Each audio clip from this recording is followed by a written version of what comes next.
If you're new, press the bell icon to get the latest notifications. All right, sorry for the introduction. Now, what if I told you that there's a way that you can trade with very low risk and we trade patterns? What if I'm searching for a pattern and I tell you to trade a pattern like this was Kishu that we trade actually? And then I give you some very quick updates in a very simple place, in one place at all. And these quick updates can help you to trade with me, okay? Whenever I trade, you trade with me. And I use my experience and my best knowledge, which you have been looking at. And you get to do the same with proper money management. And you get more chances of winning, which actually give you more guidance. And you don't have to be worried about your daily routine. It doesn't actually get disturbed. Now all you have to do is just come down to the description of the video, scroll down, go to the signals agreement. You see this video and you agree to the agreement. It's a very simple, very straightforward agreement, nothing big. And then you click on Discord and you join the Discord. Now once you have joined the Discord, all you have to do is go to the announcement tab and click on my name, Adam Coins, and all you do is you can click on message and you message me if you want to join and you're interested. So the entries do close by the end of the month.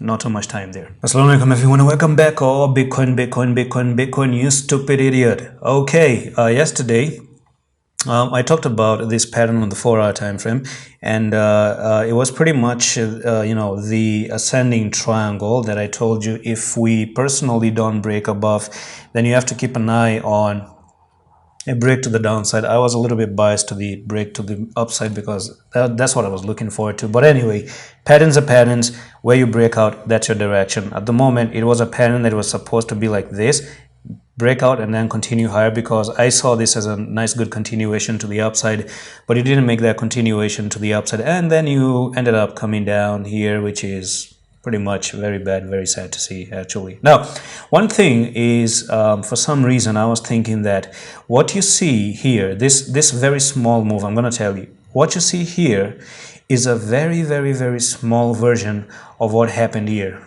For some reason, I'm going to tell you why. So let's look at it this way, okay?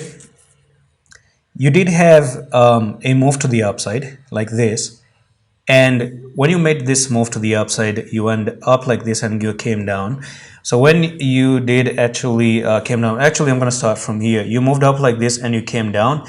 You moved up like this and then you came down, and then you made 1, 2, 3, boom, and then you moved up 1, 2, 3, boom, and then you made this one move to the downside, and then you made that one move to the downside. And could we get this move like this and then go up, and then get this move like this and then actually go up? That's what is left for us to know at the moment. So there could be another very small mini bat pattern in the formation. I do see this one actually mimicking everything that was happening here, but in a very small candles, like in a very small short amount and period of time. Okay, I was looking at SPX, and for some reason I don't know why SPX is leaking, but one thing to keep in mind is that SPX is on a very big support line at the moment. So this is SPX, and you have this one resistance, second resistance, a break to the upside, one retest, went up, again came down, and you're finding another support at the moment. Okay, so it's still a technical target for SPX, goes from the top to the bottom, and you have a 4310 as your technical target. So not really bad.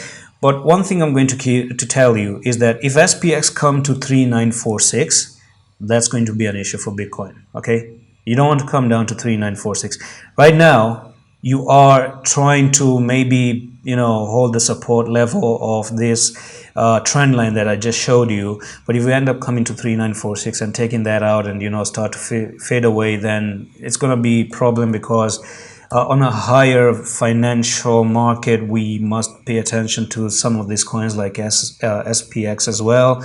Dominance, even Dominance, some people are saying that Dominance looks pretty good.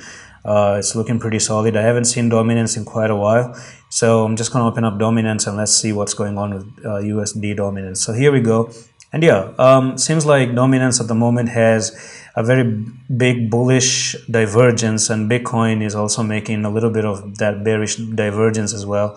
So could be trouble, couldn't be. Bitcoin has a technical target to $32,000. We're still not out of the game, but I want to tell you one thing is that for me personally, if Bitcoin tries to come down to 21334 and close below 21334, even the best dead end is the X place where we started the conversation. For me personally, it's 20,421. That's where we're going to have problem, because the weekly looks good to me and the monthly time frame also looks pretty good to me at the moment. So that's pretty much it for this update on Bitcoin. I'm going to see you in the next one. Hello, Hafiz.